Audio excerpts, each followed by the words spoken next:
Okay then, hi folks. What have we got today? We've got Airfix's latest release, their 148th DeHavilland Chipmunk.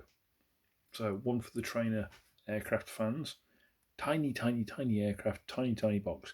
It is 148th and it is barely 1/72 Spitfire sized in the box. So this is going to be a bit of a strange one. So we have kit number A04105. Looks like we've got about 4 marking options, which is nice. We've got this very nice box art on the front. We have the usual bump across the side with the all-important Cartograph logo there. On the opposite side again, we have information about the DeHavilland Chipmunk. We have some info about the marking options, and we have the usual Airfix Club and Humbrol bits and bobs there. So, what do we have here?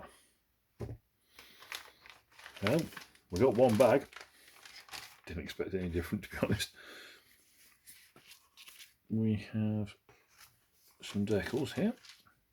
Let's take a look.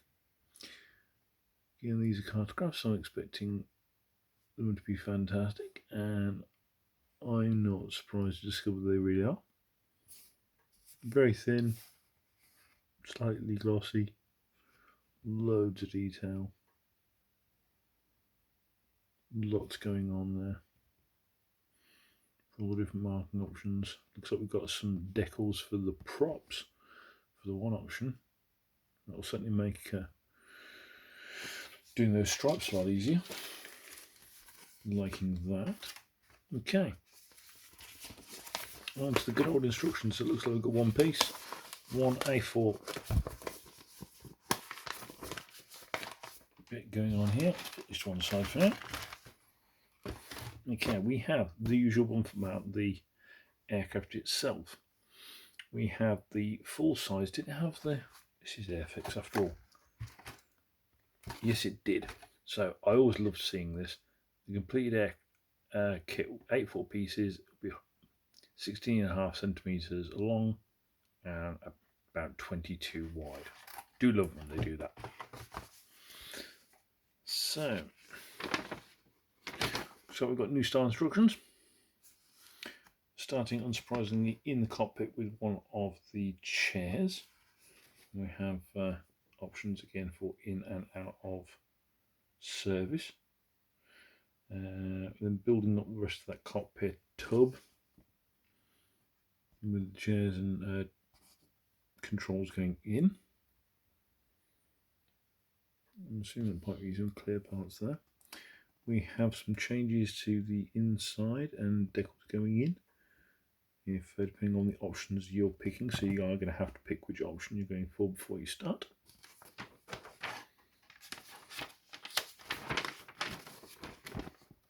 Cockpit tub going in, again from several different angles, so you can see it nice and clearly. More controls going in there. It looks like a strengthening piece for the tail, which is quite nice, and also be a blanking plate for the tail. I'm assuming there. Then we've got the two fuselage sides going together. Now building up the front section.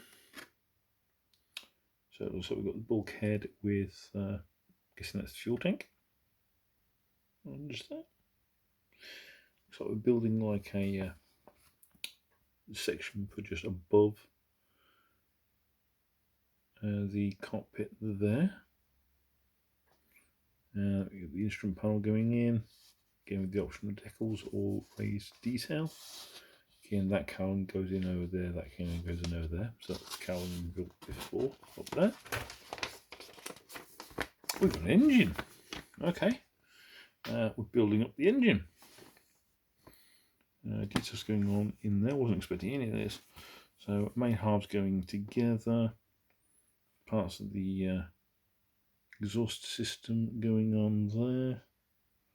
And then we've got the sway braces holding it all in place, which is pretty cool. That all goes on the front. Just there, again seen from several different angles, so that's really cool. Then we're building up the cowling around it, whether or not you're going to have it open or closed. And we're onto the wing. We've got a nice solid wing spar.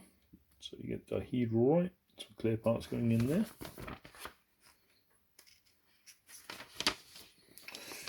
Wing going on, and how to put it in. Looks like you're going in front first. And then for some reason the upper wing's going on then instead. And then you got flaps, etc. going on there. We're then building up the tail section. Multiple parts there, and then the horizontal afterwards. Then you've got some strengthening pieces and the, well, I suppose, ailerons at the back there. Okay, so undercarriage. Smaller, sections going in there. Building up those, depending, we've got two different options here. I wonder why. Oh, right, okay, so on the ground and off the ground. So that'll be the actual compression will be different. Because, of course, the undercarriage never goes up. What it does is it changes length. Wheels going in. Tail wheel going in from different angles to make sure you get that right. Then we've got the prop. We've got some smaller aerials, etc. Strengthening plates going on in there. Then we've got the side panels for the engine if you're going to have them open or closed. Again, details there as to what to keep. That might be a little bit overscaled, that would be pretty cool. And then finally we have the cockpit, which actually looks quite complicated. So what's going on here? Oh wow, okay. So the cockpit is multiple pieces. You've got the front part going on, that's fairly simple. And the main cockpit is multiple pieces. So we've got some side panels and a main top panel. And what we're doing is we actually build a jig they've got here in order to get these all lined up. That's actually pretty, I mean, we'll have to see how it works, but that appears to be pretty darn clever, actually. Then we've got, if you want them, pilots going in. Again, if you want that canopy open or closed. And we've got some smaller details. That's really clever. I'm intrigued to see how that's actually going to work. Okay, marking options. Another fancy glossies in this one.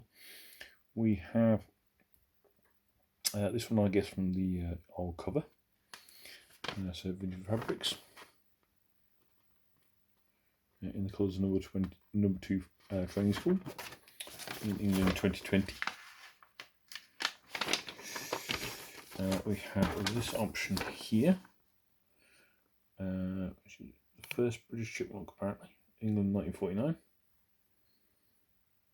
In what looks like it's supposed to be high-speed silver. We've got this one.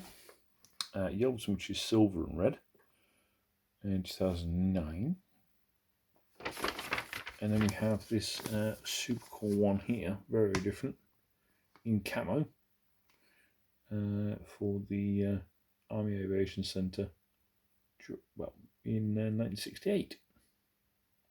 So that was different. Okay, so we've got in-war ones, we've got after-war ones. All pretty cool. Right, here we go. Now, important part. How much of this is going to fall everywhere, etc. I'm sure it's rattling around in the bag already.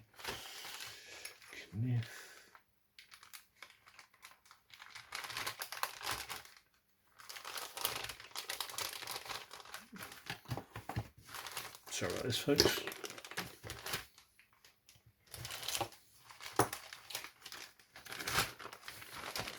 Okay, what do we have here? So one big bag, not surprised. Separate bag for the transparencies, which is quite nice. And it's already broken, so have to be a little careful. So it looks like the sprue has snapped just there, but it doesn't look like it's affected the parts. We've got this beautiful top section. Looks very nice. And here's why, because of course these panels are very bubbled. Why they've had to do those parts separately. Makes sense. We've got some different options there with some, so I guess, slidey windows there. Got the front part there. It's moulded very cleverly, but you can still see there that's looking lovely. So they're really quite clever. I'm not sure how that whole option with the jig is going to work, but I can see why they've done it now. It does look really nice, so worth trying it. There for safekeeping. Right, main parts. Looks like we've got 3 sprues. So first of all, the wings. Got some lovely rivet detail actually across the back there. All raised rivets. And we've got the fabric effect, which is nice and restrained across there. That looks pretty cool. Got some nice detail in the middle. Give some pretty hefty raised rivets. And we've got engraved rivets on some of the panels.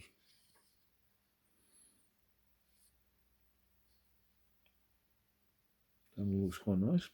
And the upper wings, again, pretty much the same. We've got some raised rivets across the front. And some lovely fabric effect across all the back there. Got some smaller parts just up here hiding away. Frame A, and on the inside, of course, there's nothing much to see. That's pretty basic. Okay, now on we have a smaller part sprue. So 2 different options of tail. Again, with very subtle fabric detail on. I think that's for the tails, so they're looking nice. Smaller details for the engine. That's the main spiral. That's the bottom of the cockpit. Some nice non-slip. Wheels are fairly simple. They're not particularly weight on. Prop. Again, these are the sort of main flaps. This is the detail for the engine. Sure looks very nice. I imagine again some careful painting. I know it's tiny, and that's my thumbnail, and that's the front of the engine. But I think again we've got some moulded on straps as well. They're pretty cool. No need for aftermarket there though. After all, we've got the engine hangers there. That's that little tiny jig for building the canopy. Got some nice, fairly simple but nice detail on the instrument panels there. Again with the decal on top, that'd look pretty good. Cool little suspension on the tail wheel. Come on, camera, stop messing me about. There we go. On the back side again, on any of the parts that matter.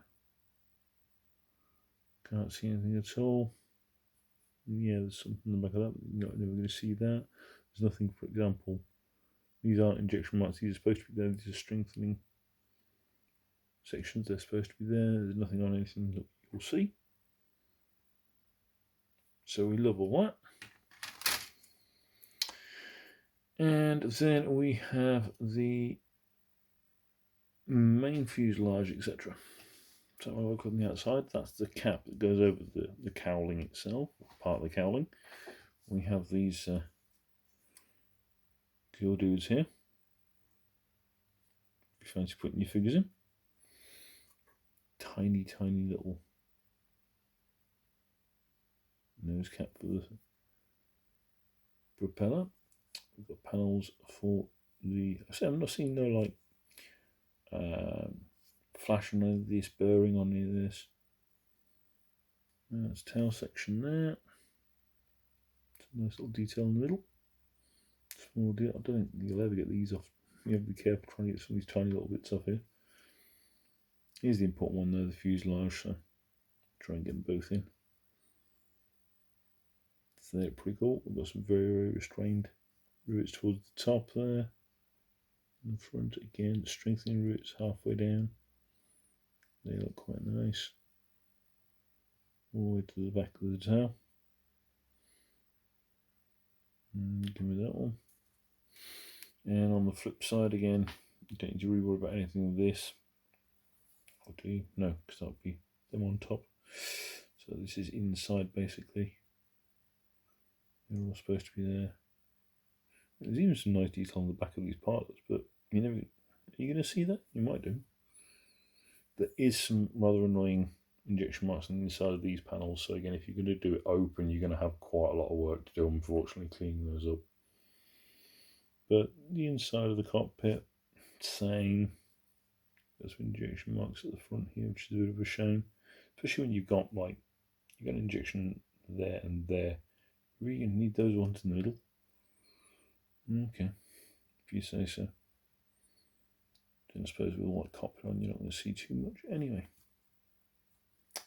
All nice. Okay. So, little quickie one here. Try and get that box back up for the very end. So, nice little cheap trainer. It's going to be a really tiny little kit. Looks like it's going to be reasonably simple. There's some nice little detail. Love how they've added some extra detail with the engine and the different options for the undercarriage if it's in flight or not. And again, Tom obviously will tell us whether or not that cockpit system works, but it looks pretty cool and does enable us then to have the bubbled outside canopies. So overall, really like the look of it and look forward to building it. Let's tell what you think. I have heard, again, this one looks fine, but I have heard some people are complaining about the odd kit coming back short shot again. I know, it's Sea Fury all over again, but if it is much like the Sea Fury and you do have any parts on yours that are short shot, just get straight onto Airfix. They don't mess about. They send parts out straight away to replace. They're really, really good with it. All they'll want is they will want the batch number, which will be on the back here. Okay, so get in touch with them if you've got any issues at all, and I'm certain they'll sort it because they have done in the past. So enjoy, go and get one. Nice little cheap trainer. Do it. Other than that, take care, and I'll see you next time.